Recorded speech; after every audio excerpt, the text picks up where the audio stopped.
as far as free agency goes, the one thing I still think the Chiefs should do, even if, again, it's a lower level guy, bro, they need somebody at their edge. They need somebody. Yeah. You cannot go into the draft needing to draft like 2 or 3 edge rushers. You can't win a Super Bowl if your quarterback is terrible. It happens. Yeah. It's extraordinarily rare. We won 2 Super Bowls without Tyreek Hill. Yeah, it'll be a lot easier having Tyreek Hill on the goddamn offense. 2 things can be true at the same time. The Chiefs are a really good team. The Raiders are an absolute disaster. It's that football show here on KC Sports Network. Tucker Franklin hanging out with Matt Verderame for your Monday edition of that football show. Thank you to our partners, Ben Holiday, Bottled and Bond Bourbon, getting us through the weekend. As a pretty quiet weekend on the NFL front. Not a whole lot going on, as it was championship weekend for college basketball. Lots of college basketball on the TV. Matt, how you doing? I'm doing good. I'm doing better than any Broncos fan who wanted to actually sign a player. So, I'm doing just dandy. It is raining like nobody's business outside. It's incredible. Oh, I guess it's better than the alternative, which would be like 2 feet of snow right now. So it's snowing currently as we're recording in Kansas City. So that's not great. Yeah, no, it's raining here out in Illinois, but no, it's good. It's good. If I never have to be part of another real estate transaction, that'd be great. Just selling houses, buying a house, trying to there's nothing worse than, there's a lot of things worse, but it is a very, very absurd process. For anyone out there's never had to do this, this is now, I moved to Chicago in 2015. So this is the 3rd major move in 11 years. Oh, and it gets more and more obnoxious every time you do it, because the first time I did it, I was a single guy moving from New York to Chicago. Okay. I was filling out there was a 2-bedroom apartment, but really I only needed 1 bedroom. So yeah. And as most single 26-year-old guys go, I had 8 pieces of furniture to move, including a lawn chair and on TV. The wall. Yeah. Right. There was nothing. Okay. Then moved from Chicago up to where I live now in Rockford, Illinois, where it was my wife and I and our not even 1-year-old daughter at the time. Oh, wow. Which was still not that bad, because it was okay. Now there's 2 of us plus the little one. She had no stuff. I mean, okay, sure. She had the crib, whatever. But wasn't that bad. I remember we bought the house. We moved in we had a condo in Chicago, and it was oh my God, we have so much space in this house. What the hell do we do? Yeah. We had to buy a dining room. We don't have a dining room. What the hell? We don't need that, And now we're moving to Connecticut, which was on my power rankings of 5 worst states to live in. It was, yeah. Bam. And as my wife goes to take a job at UConn, which, by the way, UConn going down to St. John's on Saturday, eat it. But in any event, so now we're moving, and it's the 2 of us, our 2 girls who both are, one's almost 4, the other one is 8.5. So they all have stuff, real stuff. And now we've lived in a house for years. And so you have everything that you don't think about when you buy a home that you just buy you have a lawnmower, and you have, you have all this random stuff, all these Tucker totes, Christmas stuff and Halloween stuff, things that you don't have when you're 25 and 27. And so now we have to rent the biggest U-Haul truck that they make. Yeah. And I'm driving it 15 hours. So look out. I wouldn't get on the road between Hartford and Chicago on Memorial Day weekend. I remember when we moved, and I realized that I was the one that was going to have to drive the U-Haul, and I was like, oh wait, I'm the adult in the situation now where I have to do this. I don't have to, my dad's not going to drive this. Yeah. I don't get to kick it in the passenger seat and just hang out. I'm the one that's got to drive this. Yeah. It's a tough feeling. I'm interested to see, because my dad is going to have to come out here, I think. By the way, he's probably listening to this and just found that out. So, hey, Dad, listen, you have to come out today. Because somebody's going to drive the Jeep. So, I have my Jeep. Yeah. My wife's going to drive her car with the kids. So he has to drive my car. So I don't know which one he prefers. He can have whichever he prefers. If he prefers the U-Haul, that's fine. If he prefers the Jeep, that's fine. Like Clutch, yeah. And whoever drives the Jeep is going to have to be the adult in the Jeep, because they're going to have to drive behind the U-Haul for 15 hours. So yeah, like I knew it's probably good though that my dad, one way or the other, is going to be driving right next to me, because I know me, and in my head I'm like, man, there's a really big U-Haul. I don't have a CDL license. Like, I probably should drive this thing about 65 the entire way. I'm going to get to about Toledo and be like, I can't take it anymore. I'm going 90. Yeah. I'm going to absolutely be passing like Miatas in the fast lane in a 26-foot U-Haul. As things are just swinging wildly in the back. So like with him there, he's not going to do that. So, yeah. The best part is that I am to the point in my life where I've just like, look, we're hiring movers to pack up the truck and to unload the truck. Oh yeah. Because otherwise, I've done that.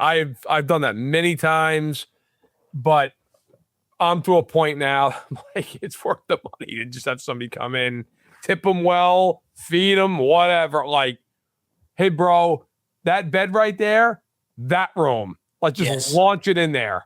Yeah. I don't even care if you break it. Just throw it in there. Like, as long as I don't have to do it, we're good. So yeah, it's a process. But anywho, God bless. Also the process, building a football team. Oh wow, what a segue. That's right. That's why they pay me the mediocre bucks. Yes.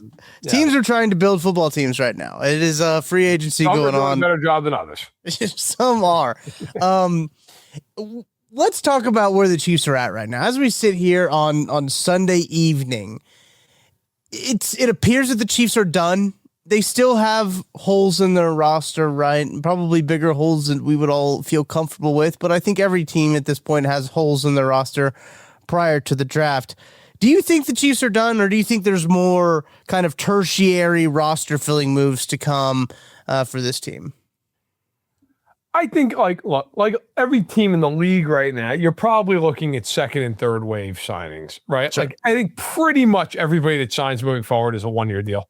I would be, I mean, maybe there's like 3 or 4 players in the whole league out there that'll get more than a 1-year deal, but probably I think if you're the Chiefs, at this point, you're probably looking to sign guys that are going to fill out the depth chart, that are going to raise the floor of a room or two. Like, I'm just using this guy as an example. I'm not saying who they'll sign or something, but like Keenan Allen as a receiver.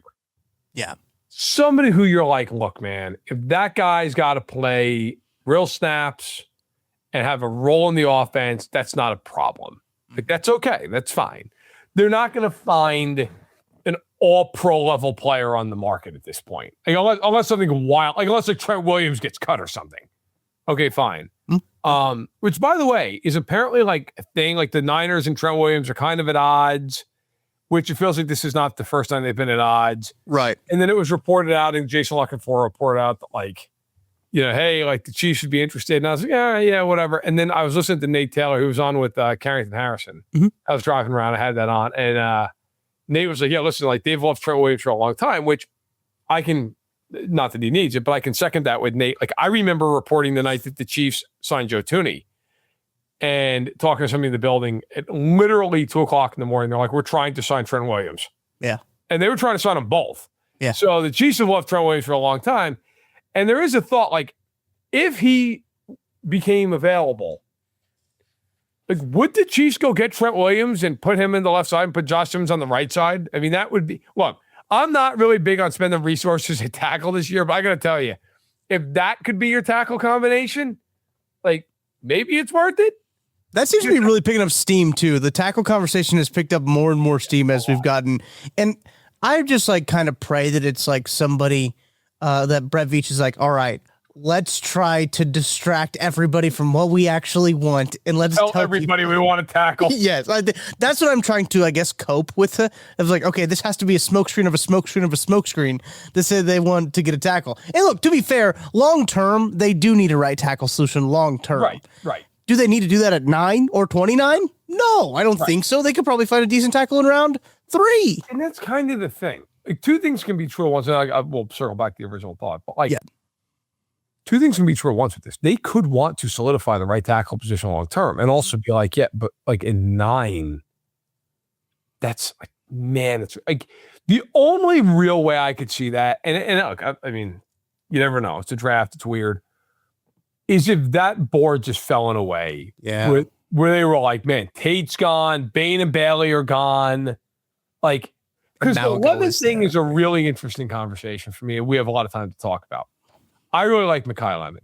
At the same point, he is a smaller slot receiver. Are you drafting that guy 9th overall? Like, we all talk, and I'm not saying, listen, if they do, fine, but I'm just thinking out loud, would an NFL team take him at 9 overall? Yeah. I don't know. Like, he's not an X receiver. He's not. So, are you going to take, or like Tate is? But I don't know. In any event, I have a hard time with the right tackle idea. But as far as free agency goes, the one thing I still think the Chiefs should do, even if, again, it's a lower level guy, bro, they need somebody at their edge. They need somebody. Yeah.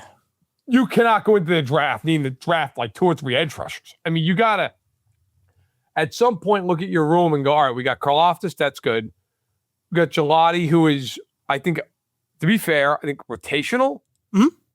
FAU, listen, I'm sorry. There's no world you can sit here and be, oh, go good. He's on the like, he's literally done nothing. And you have nobody else. Like, Herring is gone.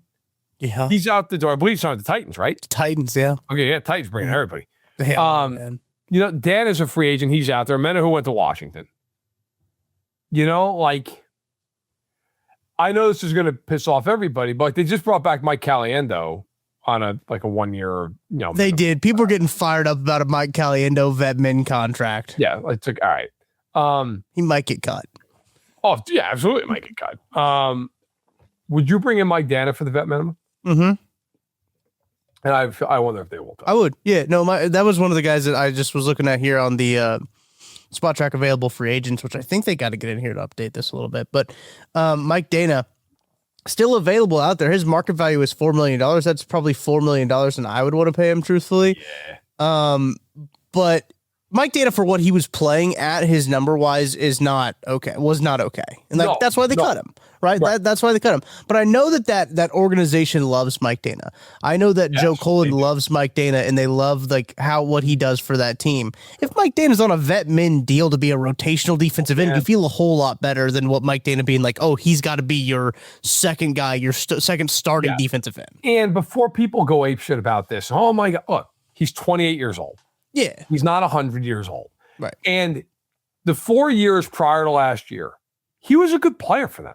Mm-hmm. Like 3 sacks, 5 sacks, 6.5 sacks, 3.5 sacks, and then, like, quarterback hits wise, 10, 13, 8. Look, if he's your starting defensive end, yeah, that's really underwhelming and not good. Okay. Right. But like, if he's playing around 50%, 40 to 50% of the snaps, which is, by the way, about what he was doing most of those years and gives you those numbers. Correct. Like, if he plays 45% of the snaps and it's 3.5 sacks and 10 quarterback hits, okay. Like, I understand, and believe me, I'm with a lot of these, the need and the want of like, oh my God, get somebody new in there. Mm-hmm. And I want somebody new who's going to be a meaningful contributor as a starter. Sure. But if you're asking me, would I take Mike Dana for 1 year, $2 million and give him incentives? Give him incentives. Look, man, you get 5 sacks, it's $1 million. You get 12 quarterback hits, it's another $1 million. It's all going to be unlikely to be earned based off last year. Right. So, like, give him 1 and 2 and make it worth up to like 4.5. And bring him, look, if he hits 4.5, that means he was awesome. Mm-hmm. Like, that's great. It's a good problem to have. So, if I'm and I got to be honest, if you're Mike Dana, you wouldn't go back? Like, oh yeah, I cannot imagine Mike Dana's phone's ringing off the hook right now. No, not a bidding war. So, like, if I'm the Chiefs, am I like super duper excited? Like, oh, no. But like at the same point, I don't think it's a disaster to bring him on the contract he was on. Disaster. 1 year, like if you signed Mike Dana and his name was Joe Smith and he was coming from Pittsburgh and he had those numbers, you'd be like, that's a pretty good signing for 1 year and $2 million. Yeah, 100%. Right. So I get he sucked last year. Guys, newsflash, everybody sucked last year. Everybody Okay? did suck. You watch that team? Watch that team? Because everybody sucked. So, Yeah. I mean, to me, again, am I over the moon about it? No, if they brought him back for like 1 year and $2 million, so what? Like, you need right now between March, as we record this, March 15th and the draft, it's about 5 weeks. You need just depth guys and you need floor raisers. You just need to bring in guys who can fill out the depth chart, Mm-hmm. who can give you a little something here and there. Like, to me, because like I think the cake's baked as far as in the draft. It's pretty obvious they need here. They're going to need a starting edge. They're going to need a starting receiver. And they're going to need, I think, somebody who at least can compete as a starting corner. Yeah. Though, I mean, would you agree? Am I missing something? Are those like the three pretty massive needs? No, I think so. I think they've kind of shared up a lot on the offensive side of the ball specifically when it comes down to it. Wide receiver, I think, is the one.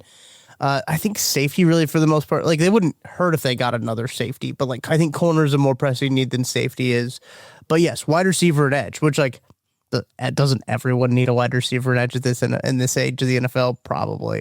But I do think that if you talked about adding Mike Dana in that rotation feels a lot better with Gelati and George Karlaftis. And if you had Ruben Bain, you feel so much better about that defensive end room if Mike Dana's like the fourth defensive end, basically, in that rotation. There's other names out there. AJ Epinesa is a name that's been thrown out around. I don't necessarily think AJ Epinesa is that good, but he is technically younger than Mike Dana. But there's, again, out there on the market, there's not a ton of guys out there that makes you be like, oh, they absolutely need. They're not going to sign Jadeveon Clowney. The dude's 33 years old. Utur Gross Matos. Yeah. No, I mean, there's no names out there. Joey Bosa, they're not going to sign Joey Bosa. I don't sit there and play 8 games. Right. Is Hassan Reddick still out there? I thought I saw him sign somewhere. Maybe he is still a free agent. I have to look. I mean, Clowney's an interesting guy from the standpoint of like, he hit 8.5 sacks in 13 games last year. The year prior to that, he had 5.5. The year prior to that, he had 9.5. Like, he's been productive, but to your point, like, I mean, he's 33. Yeah. And he's also played on a million teams. I don't know. Like, maybe I saw in Reddick. I'd have to look at these. He's a free agent. He still is. Yeah. He is, right? Yeah. Mm-hmm. He's been awful last 2 years. Right. He's awful. Kind of, yeah. And he's another one. He's 32 in September. Right. You tore Gross models. No, God, no. I'd call the police to sign you tore Gross models. The guys that are free agents right now are free agents for a reason. Yes, they're not good. Yeah. They're not good. Like, honestly, if I'm the Chiefs, if you're going to make any kind of seismic acquisition, it's going to be through a trade. It'd have to be. It would have to be. And I don't know who that, like, because like I've talked about, hey, would you go call the Giants by Kayvon Thibodeau? And I like Kayvon Thibodeau, but here's the thing. I'm probably giving up a day 3 pick. I'll probably give up like a 4th rounder. Mm-hmm. And then you have to assumingly extend them. Now, you could say, well, bring him in, let him play out the year, and if he's not good, let him walk and get a comp pick out of it. Sure. Depending on how things shake, you could. But you probably want to extend them. And look at the edge market this year. Like, Boye Mafe got 3 years and $60 million. If I'm Kayvon Thibodeau, I'm like, I'm better than Boye Mafe is. Like, I'd like to be paid more than that. Yeah. What's the argument that he's not better than Boye Mafe? What is it? So you're probably giving, I mean, as crazy as it sounds, Thibodeau minimum fry hitting what, 3 and 65? Like, probably. And I gotta tell you, if I'm the Chiefs, I don't want to pay him 3 and 65. So, I mean, that's where you get into the whole, like, would you? I'll tell you here before I open my mouth like a moron. Let me look up, which I do often. So ask my wife. So like the name I'm thinking about right now is Zach Sealer from the Dolphins. Mm-hmm. Okay, so they are clearly rebuilding because in case you've missed it, they're terrible. Yeah. His cap hits for the Dolphins are 11.2, 20.6, 23.4, 22.7. And he's 31 years old right now. Yeah. If they were to trade him post June 1, they would not eat much. They'd save a decent amount of money going forward. if the Chiefs were to acquire him, he's signed to 2029. It's just hilarious. Base salary this year is 1.3. Right. Next year, then it's 12.6, 15.4, 16.2. But here's the Chiefs are never they're never getting to those numbers because they're all non-guaranteed. Mm-hmm. And the Chiefs would just go year by year. You just cut them whenever. I mean, if you're Kansas City, a guy like that, to me, is interesting in the sense that, look, he starts 31 in September. He's 6'6", 300 pounds. So he's probably for you going to be a D tackle next to Jones. He's been really durable. He doesn't miss games. And he's been a really good player. So 2023, 10 tackles, or 10 sacks, 22 quarterback hits. 2024, 10 sacks, 19 quarterback hits. Last year dropped to 5.5 and 9. But you're paying him nothing this year. Right. Yeah. If I'm the Chiefs, I'd be like, yeah, listen, you guys are awful. You want a 5th round pick? I mean, he's 31 in September. I'd be here's a 5th round pick for this guy, and we'll just go year by year. And if he sucks after this year, then cut him. Fine. It's a 1 year. It's a 1 year 18 5th round picks. Yeah. And if he turns out to be good, then just keep him. Just keep him for another year. So, that's the kind of a guy I look at if I'm the Chiefs and be like, that maybe is the kind of move I'd be open to making. You don't have to make it, but I'd be open to it. Another move that I think kind of came out on, I think it was Friday when this happened. L'Jarius Sneed was cut by the Tennessee Titans, and a lot of people kind of jumped on, L'Jarius Sneed should come back for the Chiefs. I've got kind of mixed feelings about this, Matt. I don't know how you feel. Sneed was cut obviously to save cap for them. $11.4 million against the salary cap was Sneed was able to save for the Titans. The Titans spent a lot of money this offseason. They did the most. It's just kind of a crazy thing about it. They've had so many players. They signed 37 guys and then more cap space than anybody in the NFL. Which goes to show you the state of that roster, man. Yeah, it's ridiculous. So L'Jarius Sneed on the roster only played in 12 games for the Tennessee Titans since he was traded there 2 seasons ago. He's actually played in more postseason games for the Kansas City Chiefs than he's played in regular season games for the Tennessee Titans. Matt, fun fact for you there. Yeah, crazy. How do you feel about L'Jarius Sneed joining? Because I have mixed feelings. All right. So, again, I think this is where it matters to have context. He's played 12 games in the last 2 years. Yes. His knee, I'm trying to think how to just be really accurate with this. Okay.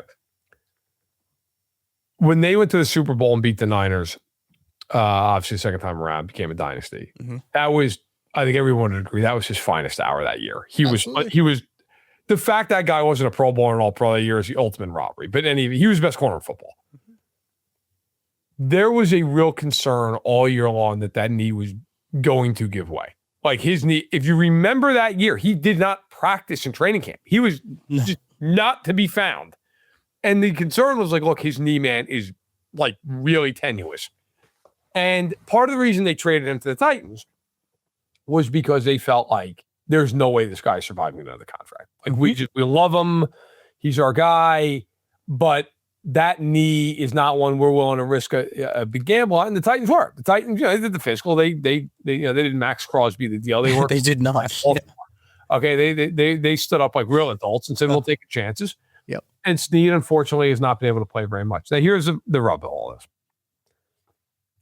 If you're the Chiefs, I mean, there's not going to be a big market for L'Jarius Sneed right now. Okay, he is 29 years old. His knee is in really bad shape. I don't think that's a big secret here. His knee is deteriorating. But if I'm Kansas City, would I give him a 1 year deal in the short term, small money? Yeah, because I can't give him that money if I feel like I'm relying on him to be a big time starter for them. Sure. If he is, that's awesome, but I can't rely on that. Would I rather have him over bringing back Najee Johnson? Yeah. Yeah. But that said, I also would say this too. I have absolutely zero problems with Chiefs. Say, we're good. Because I think Sneed was a great player for them. I also think they were right to move off of him when they did. And, it's kind of like how I feel like if you took away the off-field stuff with Tyreek Hill, like, yeah, if they brought back Tyreek Hill, but yeah, that's fine, but you can't, not everything's going to be a wonderful folksy reunion. Mm-hmm. Like, there's a reason these guys are sent off or move on or whatever. And I think with Sneed, yeah, if they got him for some 1 year, $3 million, deal with a bunch of incentive, fine. But that can't be, you can't sign him and then go, oh, I don't need a corner anymore. Like, correct. You can't do that. So it's a context of it. If they signed him and went, look, man, he's coming in, he and Christian Fulton can just go battle it out in the corner and whoever the hell comes out of that, and maybe get lucky. Maybe he's barely played for 2 years. Maybe you just got that last year of him where he's just, hey, man, he played 15 games and he's awesome. Mm-hmm. Maybe, or he just can't do it and he's done in camp. And all right, who cares? Like, you gave him, a couple $1 million and Fulton's there and you're fine. If they do that, I'm fine with it because there's really no downside to it. If they bring him in and then they just go, good, done, beautiful, keep it like that. Right. I got a huge problem with that. And that's kind of where I'm at too. Is it could he come in and compete with Christian Fulton to see who of these injured guys is going to be the most healthy? Sure. Yeah. Sure. Have him fight it out in the corner, as you said. I think that's a really good point because it's going to be him or Christian Fulton that's going to be that other outside corner across from Noel Williams, right? Like, that's what they're fighting for at this point. But I hate to say it, man. I think he's cooked. I think he's cooked too. It's 12 games in 2 seasons. The dude has had that knee problem forever, and he was an old prospect, as you mentioned, just turned 29 in January.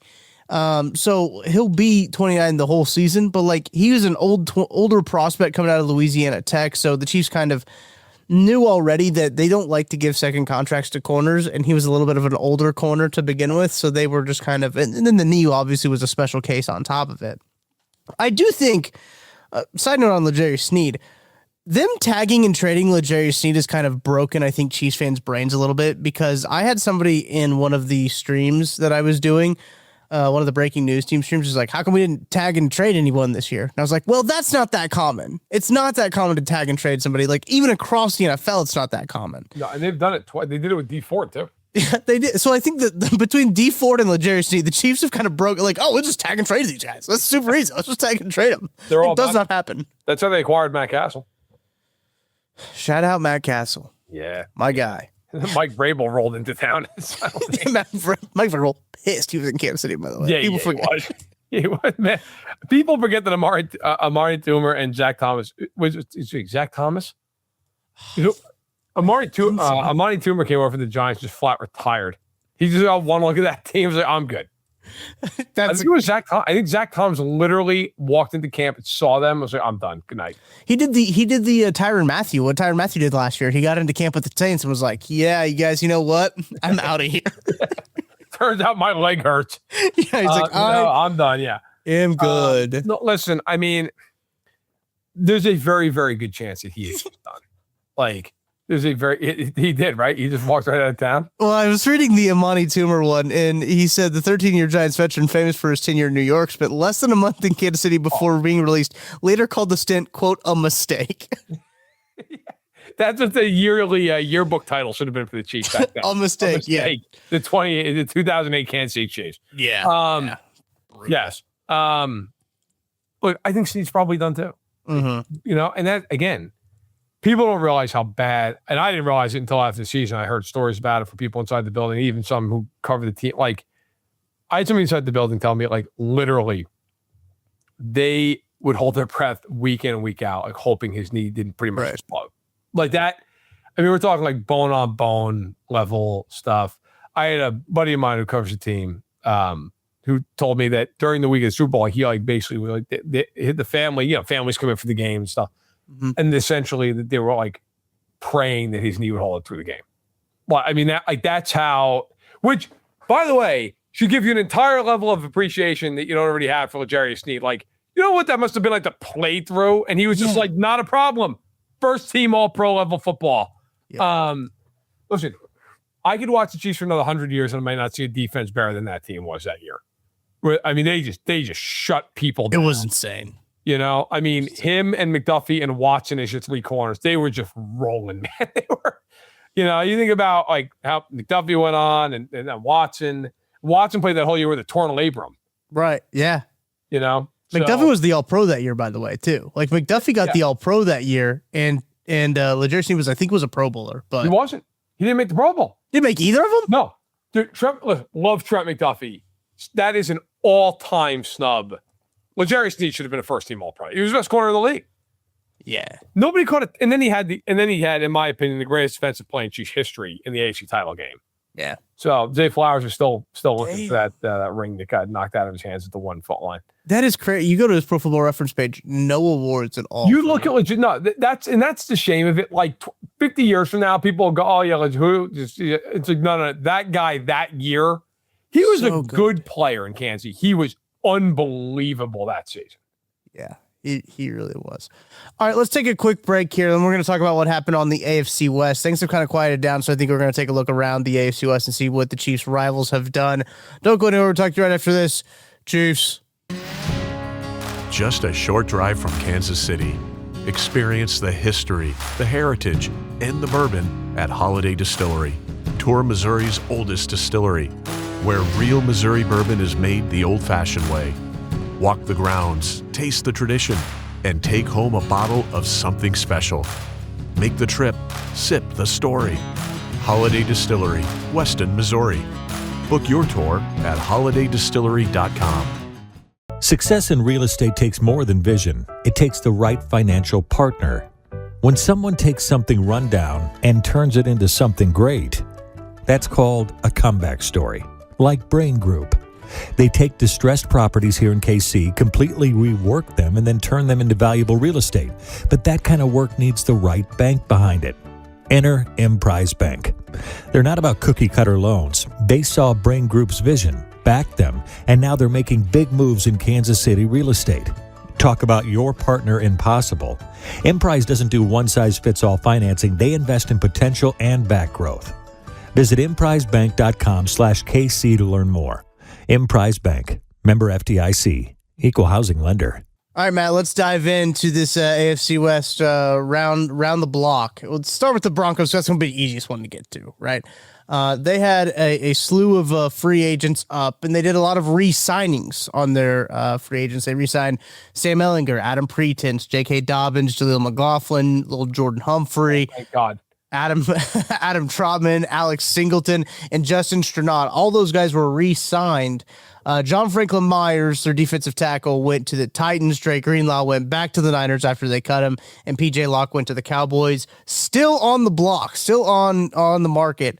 Michael Burton, Mercedes Lewis, and Sam Mustipher. Mercedes Lewis is hilarious. Like 88 years old. Like, I'm still here. Like, I'm still eligible. The guy that won't leave the party.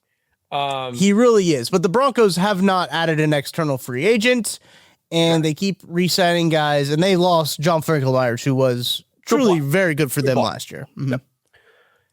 So there's two ways to look at what the Broncos have done. One is to sit there and say, hey, look, they just feel really good about the team they have because they've literally, re-signed most of their free agents and signed nobody from the outside. Yep. The other way of looking at it is it could be a mistake to just sit there and basically do what the Chiefs have done a handful of times, but they've done it off Super Bowls, which is... And they had good players. Right, they had a real quarterback. And they sat there and said, we're just going to run it back. Mm. And, there's a push-pull of that. Like, on one hand, you have the continuity, which is a great thing. On the other hand, you feel like, all right, are we really addressing what we need to? The concern I have with Denver, if I'm just being, look, I'm, take Chiefs fan them out of it, and I'll just be honest. I feel like Denver last year was very similar, and I'm not first one breaking this ground, to the 2024 Chiefs, where you just went, man. Right. Like, everything broke right for them. Mm-hmm. Denver last year had everything in its mother break right. It just did. I mean, they won all these weird games, and a lot of them against awful teams, like the Giants, the Jets, Titans, like all these bad teams. Like if you adjust for Jets, that's a 30-point loss. Okay. And so, it really is, it may be even like relegation in a sport that doesn't have it.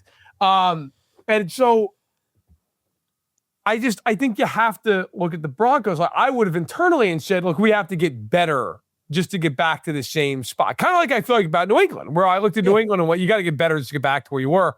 And I think they kind of did. Like they went out and they got Dobbs, they got Draymond Jones, they got Gilliam, and whatever. They had Barrett Tucker. The Broncos defensively should still be fine. Like Greenlaw leaving is not a big deal. Franklin Myers is a very good player, but they have so many guys up front I can go absorb it. Mm-hmm.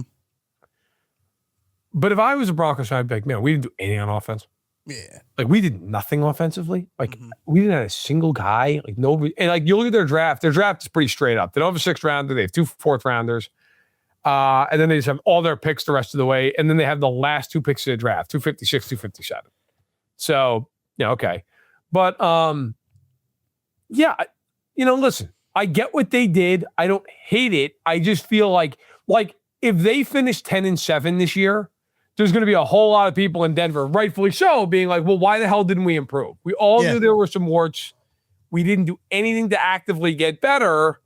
And now we regress because we kind of all felt like we would regress a little bit here. Like their win-loss total is 9.5. So like there's an expectation that they're going to regress some. And I was surprised they didn't try to offset that with making some moves. Also, bringing back J.K. Dobbins kind of scared the hell out of me if I'm a Broncos fan. Oh, yeah. He's hurt every year. How old is he? Like, he's not young. Not young, right? At this point, is he? J.K. Dobbins has been playing since 2020. He is 27. Just turned 27. He's younger than I thought he was, to be fair to him. Okay. Well, like 27 in running back years is like 40. So, I mean, that's an old running back. Yeah, it's an old running back. Quickly, let me run through the Chiefs here real quick, just so we guys know we don't need that. We spent the whole first half of the show talking about the Chiefs, but the Chiefs, they signed Kenneth Walker, they re-signed Tyquan Thornton and Travis Kelce, Kairos Tonga, Kader Kohu, Alohi Gilman, James Winchester as well. I'm glad that the NFL.com felt like there's like, oh yeah, throw in James Winchester as a re-signing. Don't undercut him. You don't need to. They out of their free agents, they had 2 quarterbacks. Shane Buechele went to the Bills. Gardner Minshew went to the Cardinals. Kareem Hunt is still on the market. Isaiah Pacheco to the Lions. Charles Omenihu to the Commanders. Derek Knighty to the Colts. Leo Chanel to the Commanders. Trey McDuffie was traded to the Rams. Jalen Watson at the Rams. Joshua Williams to the Titans. Brian Cook to the Bengals. They still have Mike Edwards, Deion Bush. Did they resign Jack Cochran? No, I got my white. I think I got my white limb. Yep. White linebackers mixed up again. We did this couple times going on. You almost put me into arrhythmia. They paid Jack Cochran $5 million. I was like, what? And it was just Cole Christensen, $2 million. That's what it was. I thought I was ready to call somebody up at Arrowhead and just start screaming. Jerry Tillery, Mike Pennell, Juwan Taylor, Robert Tonyan, Juju Smith-Schuster, Marquise Brown, and Damian Pierce with Kareem Hunt are all still free agents. Other than Hollywood, that list of still our free agents, that might hang out a while. I know you and I stand very differently on this player. I'm surprised Juwan Taylor hasn't gotten a call or hasn't signed anymore yet. Well, I'd like to point out that I think my stance has been taken up by the rest of the NFL. Okay? The rest of the NFL got one good look at Juwan Taylor. We're good. But I appreciate that your cutesy power ranking. Like, the next signing that would be Mike Caliendo. Yeah, that was a tough one. Tough look for me. Your ass on Twitter. They're like, oh my god. I love that it was like it was either right. Did he get signed right before I did that? I think it was right before I tweeted that out because I had it scheduled and it came out and I was like, oh man. But yeah, here's a spin zone on that though. Now it's the next one after that. So it's just like, no. Oh god, it's some guys even like some guy even Nazi Johnson. Yeah. Yeah, it's gonna be tough. Okay, let's talk about the Raiders here real quick. Let's do it. They signed Connor Hayward to a 2-year deal. Jalen Naylor, they signed him. Tyler Linderbaum to a borderline egregious center contract. Malcolm Kuntz. Borderline. It's $27 million a year. They paid him like he's Daniel Jones. They said, how much is Creed making? Give him 10 mil more. They gave him more than Malik Willis by 20 some odd $1 million. I didn't even think about that. But so Malik Willis got, okay, I'm sorry, not 20. It was like, they have like 16 million more than Malik Willis got and fully guaranteed it. I didn't even think about that. That's right, man. There you go. And then the Panthers woke up and just out of a coma were like, Jalen Phillips for 120. They're like, oh my God. Like million or just $1,000. It's like Jalen Phillips saw like the Carolina area code and was like, do I really want to pick this up? And then he heard the number and was like, oh, yes, actually, yes. I would have loved, because, like, you know, Braylon, I'm sure people knows, but like these teams obviously negotiate with the agents. Right. So yeah. I would have loved for like Dan Morgan to have called up like Jalen Phillips' agent and like, listen, we're offering 4 and 120 and 80 practical, and we're not going to go a penny higher. And like the agent called up Jalen Phillips, like, Jalen, listen, we have an offer from Carolina. And Jalen Phillips, man, I don't want to hear that. He's like, yeah, it's 4 for 120. All right, so can we get a realtor in Charlotte tonight or tomorrow? Or like, what do I need to do? Like, I mean, like, what? I can't even imagine what that phone call was. And then you had who was the free agent with the Jets who was like, once I knew the Jets were involved. Like, have you seen this quote? DeMario Davis, is that what he said? No. Am I thinking of another quote? Or wait, maybe it was. Like, it was like once I knew the Jets were involved, it made life a lot easier. Like I knew where I wanted to go, and I was like, "There's no one in the history of mankind who's ever said this."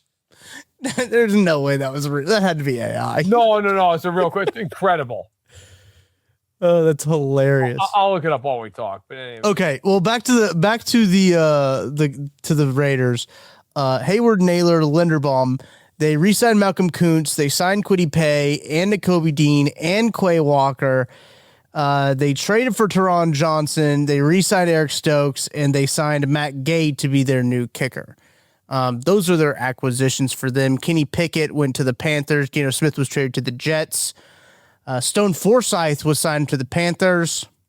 Dylan Parham, who are on guard for them, went to the Jets. Lonnie Johnson, Chiefs legend, went to the Dolphins. They still have on the market Raheem Mostert, Zamir White, Tyler Lockett, Ian Thomas, Alex Kappa, Jamal Adams, Landon Roberts, Devin White, Darnay Holmes, Terrell Edmonds, Jacob Bobenmoyer. They don't have a long snapper right now, and Daniel Carlson. Well, I got to tell you, another group that's going to be hanging out for a while.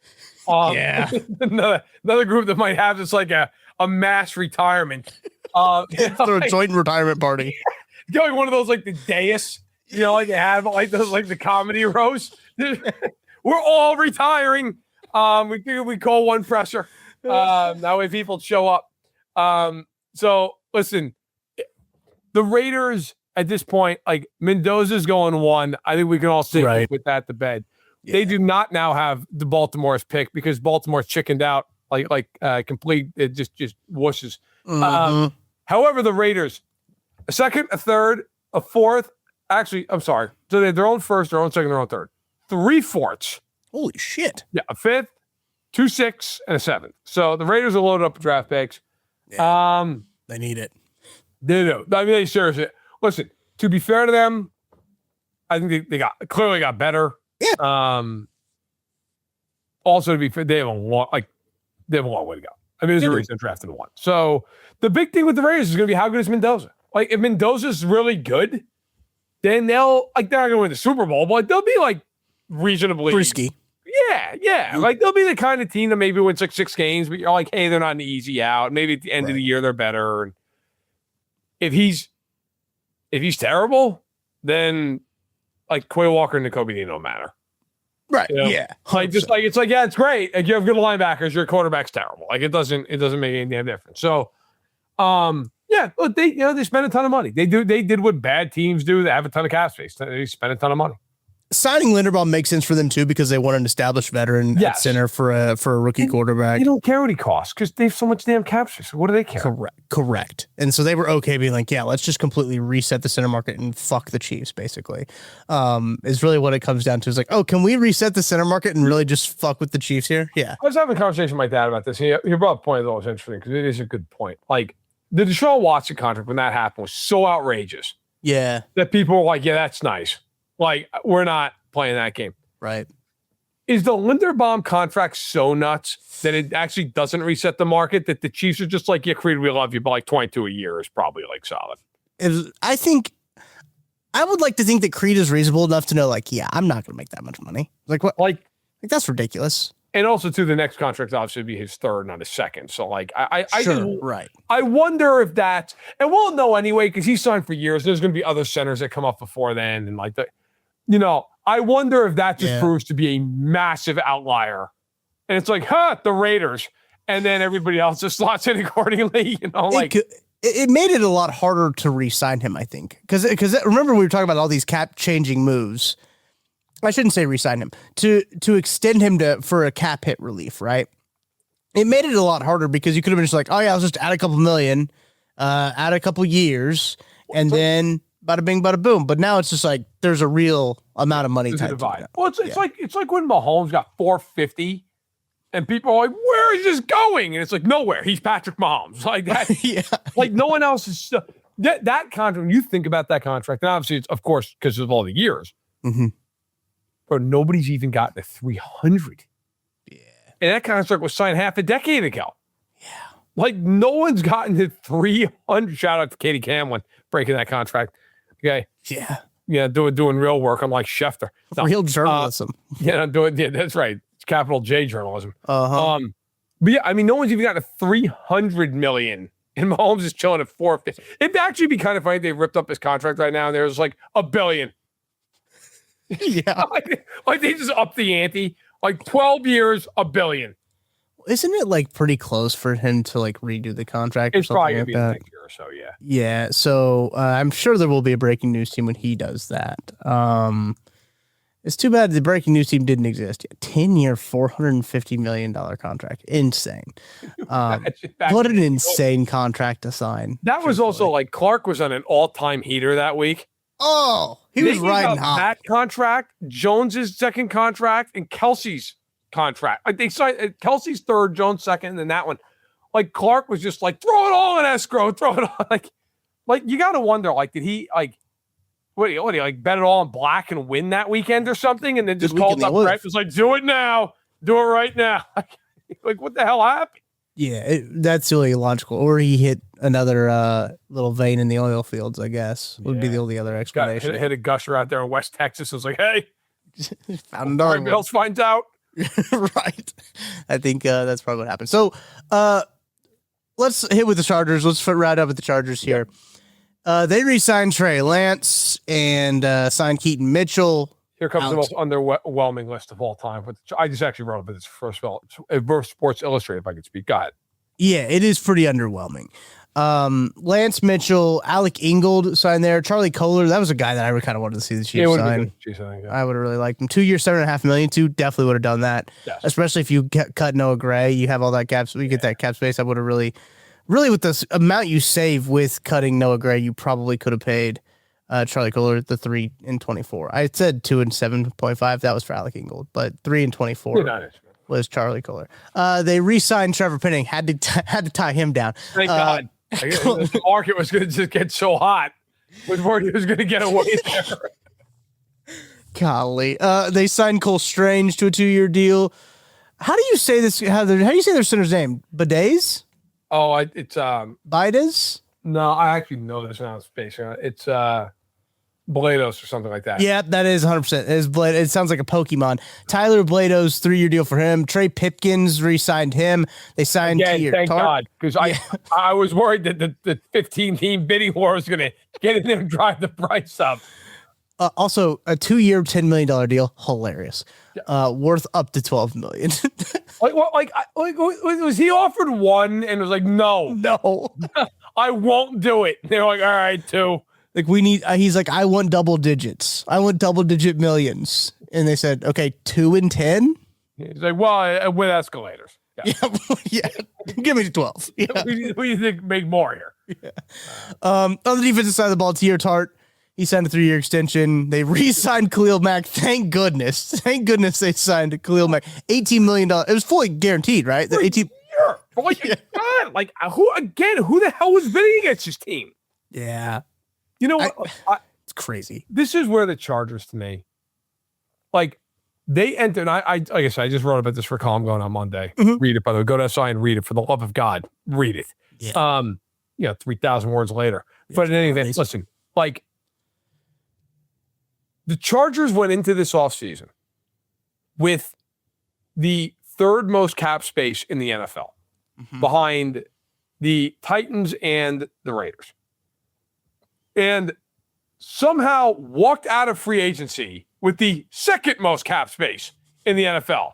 Like, spend some fucking money. Do something to win a game. Like, Alec Ingold, Charlie Kohler, you and I both like both those guys. Like, good players.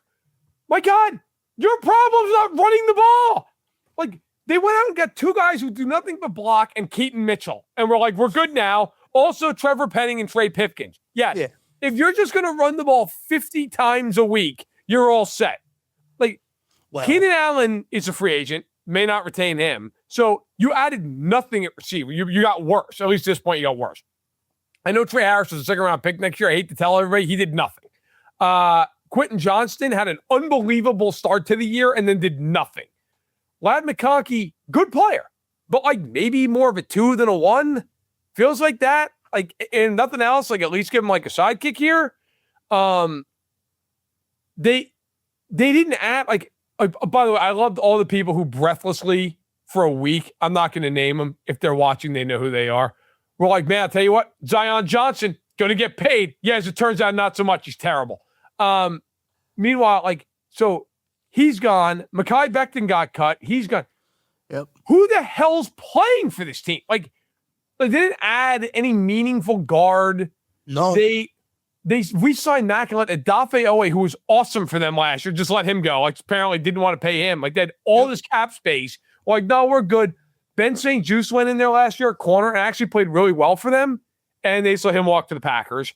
Yep. Like, can anyone explain to me what the hell the plan is for the Chargers? Like, what, other than apparently to run the ball 800 times, what is the plan? Jesse Minter went to Baltimore. So you lose the defensive mind there. Like, how do you go into a season? You have 2 years in a row you've made the playoffs. You've gotten bombed out of them in the wild card round. And it's in the same problem. Your secondary is not that good outside of Derwin James. Yep. You can't throw the ball consistently because other than McConkey, you have nobody. Your interior of your offensive line blows. And their answer to that was like, well, Blados. Right. And then Charlie Kohler. Like, you had all this money and just did nothing with it. Like, we can sit here and debate whether Denver should have added, but Denver's coming off going 14-3 going to the AFC title game. Yeah. Like, the Raiders added as much as you could possibly add in offseason. They're going to add Mendoza. I think we all agree the Chiefs have had like a good, solid start to their offseason. Like, they needed to get a running back. They did it. They've added some pieces. Like, the Chargers, if I had to grade these off seasons, everybody between the Chiefs, Broncos, and Raiders would be somewhere between like an A something and a B something. Yep. The Chargers would get an F. Like, what is, like, so great, you can run the ball. Awesome. I know you can run the fucking ball. Yeah. Can you do anything other than that? You know, it's like Baltimore West. Like, yeah, hey, we run the ball a lot. Oh, great. Do you win anything? No, well, we suck whenever it matters. Oh, okay, awesome. Right. I mean, that's great. Don't love their offseason, say the least. They've added one external free agent on defense, and it's Dalvin Tomlinson. Great, who was good 5 years ago. Awesome. Yep. And that's it. They also have 2 fullbacks on their roster. Yeah. Well, Matlock, right? Who's like 300 some odd pounds. Who's terrible. No, he's not. He's a unit. Yeah, man, it's 300 pounds. Yeah. And then also, by the way, they have 5 draft picks. Their own first, their own second, their own third, their own fourth, and their own sixth. I'll say it. I think they're fucked. Yeah. I mean, I will also say it. I also think they're fucked. Like, and I know, the glazing of that team is going to start around July 4th, and it's just going to cascade into the young. Oh, like, you know who I think is going to make a move this year? Yeah, great. It's based on nothing but vibes, as is every year. And I know the argument you're going to hear from them is going to be, well, they've got their tackles back. I understand that. They're not good. Like, that team is just, they're whatever. Like, they're this constantly, this random ass. Like, they're going to be a wild card team again because Denver or the Chiefs will just win the division. And those be sitting here looking at the Chargers going, yeah, I guess. I don't know. Like, they're going to win 9 or 10 games. Like, right now, their line is 10.5. Take the under. Just do yourself a favor. Really? Yeah, take the under right now. Take the under right now. Their odds to win the division right now, they have the second best odds to win the division. Which are just genuine. By the way, they started. Remember when they were the favorite? I do. I remember we talked about it. They were the favorite to win the division. And then now the Chiefs are, but. So right now. Disrespectful to. So wait, do you have the odds up right now? Yes, I do. Chiefs plus 165, Chargers plus 180, Denver's plus 230, and the Raiders are plus 2,000. What's that on DraftKings? DraftKings, yes. Yeah, FanDuel, they're even up plus 175. Oh, wow. Okay. But it's like, I'm sorry. And look, I'm not, the Chiefs have plenty to prove coming off last year. I get it. If you said to me, you just said, Matt, you got to pick right now $5,000 online. Who's more likely to win that division? What are you kidding me? Yeah. Like, it's not even a question. No. Like, call me when the Chargers do one competent thing. Everybody's like, oh, they signed Harbaugh. Now they're going to win. They haven't done shit. No, they haven't. I've won as many playoff games as that team has won with Herbert and Harbaugh. Like, and I just look at them and it's like, great. You still have an express lane through either side of your center. Like, they signed Blados and then just did nothing on either side of the guy. They were like, oh, I hope it works out for you. Yeah. Trey Pipkins might come in and earn a couple of escalators. It's what a total cleanse. By the way, while I'm looking at FanDuel, let's see, who's the biggest? Okay. Do you know who the biggest favorite is to win their division? Like, in other words, let's put it a different way. The biggest spread between like the first and second teams. Would it be in, gosh, I'm just trying to run through the divisions. It's in the AFC. Okay. Would it be the AFC East? That's number 2. Okay. Interesting. Because I was thinking, I was like, it can't, probably not the West. We were just talking about that they're tied, so it's not the West. The North, I feel like it would be pretty close. So is it the AFC South? No, it's the Ravens. What? The Ravens are minus 135. The Bengals are plus 230, and the Steelers are plus 600. The Browns are not even giving odds on us. So embarrassed. That's probably yeah, that's a good call.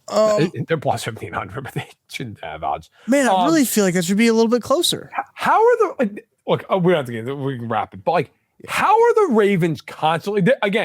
They're just. I'm just going to call these teams interchangeably. Like, they are just the Chargers East. Yeah. Like, no team in the world gets more respect for doing nothing every year. Right. It's like, hey, what do we think about Baltimore? What do we think about? It's like, you know what I think about Baltimore? All their players can safely plan vacations starting about January 15th. That's what I think. That's what I think about Baltimore, who currently have, I don't know, 6, 7 really good players, and I'm the 8th best player on that roster. All right? Like, and we have to pretend like, and then the Bengals are second on this list.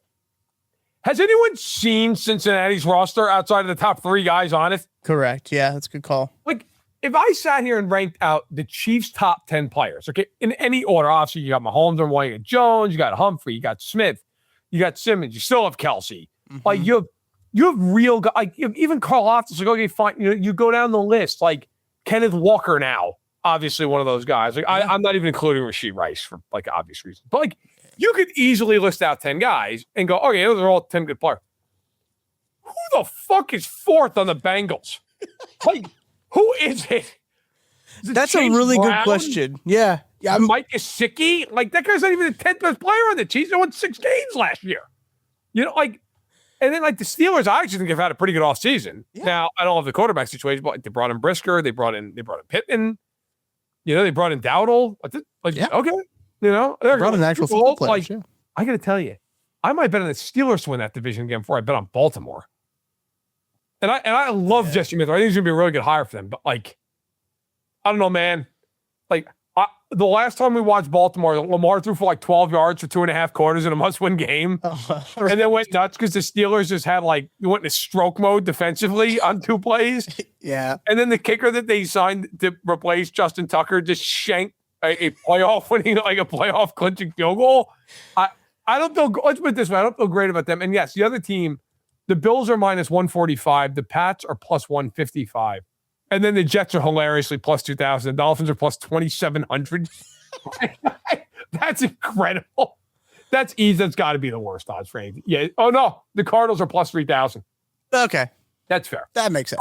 They're going on 6. Their starting quarterbacks are Gardner Minshew and Jacoby Brissett. In a division with like the Avengers. Who, by the way, Chiefs play at division this year. Yeah. The Chiefs are going to have like 3 all-out brawls, and then like the Cardinals. And that'll be the game that they lose. That'll be the game they end up losing. The Chiefs will roll the other 3 teams, and then be in a death match with Gardner Minshew against the Cardinals. Like, that's going to be like week 15. Yeah. The Cardinals will be 2-12. The Chiefs will be fighting for like a division title or a 1 seed. And they'll be, they got to win this game. They just smacked the Rams around. And it'll be 14-0 Arizona, like the 2-minute warning. That'll be fun. But yeah, in any event, the Bills just getting, like the Bills, to be fair, I understand why they're the favorites, but it's like, man, I got to tell you, like, they didn't do a whole lot of anything either. I mean, DJ Moore and Bradley Chubb aren't exactly making me like slam the bet button. No. Just saying. God, no. Yeah, I mean, their list is fairly short when it comes to like what they added. You talked about DJ Moore. They re-signed Kyle Allen and Shane Buechele. Dawson Knox got a three-year contract. They re-signed Connor McGovern. Bradley Chubb. They added the ghost of Bradley Chubb, D. Alford, Sam Franklin, Chauncey Gardner-Johnson, Tyler Bast revised his contract, and they got a new punter. Like, that's all they've done in free agency. Correct, yes. By the way, Dawson Knox is extended to his age 32 season now. God bless. I'd also like to point out that while I like Dawson Knox, I've interviewed a very nice guy. Dawson Knox has done certifiably nothing for years now. He's not even the best tight end on their team. So if I combined Dawson Knox's last 3 seasons, yeah. Okay, he is at a robust, see here, 914 receiving yards with 7 touchdowns in the last 3 years. Like Kelsey had a better year last year, and Dawson Knox has had a better like half decade. Okay, I was about to say, is it how many Kelsey had, or like he's never had more than 587 yards in a season. That's crazy. They drafted Dalton Kincaid, or like, you know what? Instead of just cutting him, saving a whole bunch of money, nah. And like, here's the best part about this: you might be like, well, they just did it, Matt. To just kind of clear the books for this year, and then next year they'll cut him. You moron. No, they won't. Because next year, if they cut him, they save $648,000. Bad news, they eat $8.9 million in dead cap. Yeah. So I'm thinking he's going to be around for 2 more years, which is just like what? Like Brandon Beane, just the old folks' home, apparently in Buffalo now. It's like, well, we have Josh Allen and then everyone who's ready to retire. Good time. They can hold the second presser at the dais after the Raiders are done with it. They can't. Poor James Cook. James Cook, his fan base hates him because they need to talk about how good Josh Allen is, so they never bring up how good James Cook is, and he's just stuck there. James Cook is just stuck in Buffalo, having his whole fan base hate him because they don't want to. They want to say how Josh Allen has no weapons, but then they forget he has one of the best running backs, maybe the best running back in the National Football League on his team.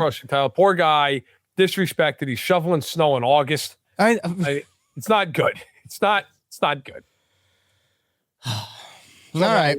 1 hour at the shop. So here we are. Yeah. This is what we were going to do a quick show too. We were going to make it rattle this sucker off, but we can't do it. I don't know if it's in our bones to do a quick show, unfortunately, but you can go check out the Oscars, and I got the selection show recorded. So I'm going to sit down and scream at the TV when they make St. John's a 5 seed and fucking Arkansas is a 4. I'm going to go berserk. Yeah. They're going to make St. John's go to like what? Like going to be in Tampa. Yeah. It's Strip Mall Central for the Birmingham. Yeah. Yeah. Pissed. I hope they put him in Philly. That'd be hilarious, actually. Bunch of just angry New Yorkers in Philly just screaming. It'd be awesome. Perfect. Good luck to whoever plays him in Philly first games. All right, that's going to do it for this Monday edition of That Football Show. Thank you for starting your week with us. We really do appreciate that. And we will be back on Friday. That Football Show will be back on Friday. I will be back whenever there's any breaking news. Breaking news team will be live. We got all kinds of content for you, getting you ready for the NFL draft and everything that happens in between. So for Matt Verderame, I'm Tucker Franklin. Thank you to our partners, Ben Holiday, Bald and Bomb Bourbon. We'll talk to you guys on Friday.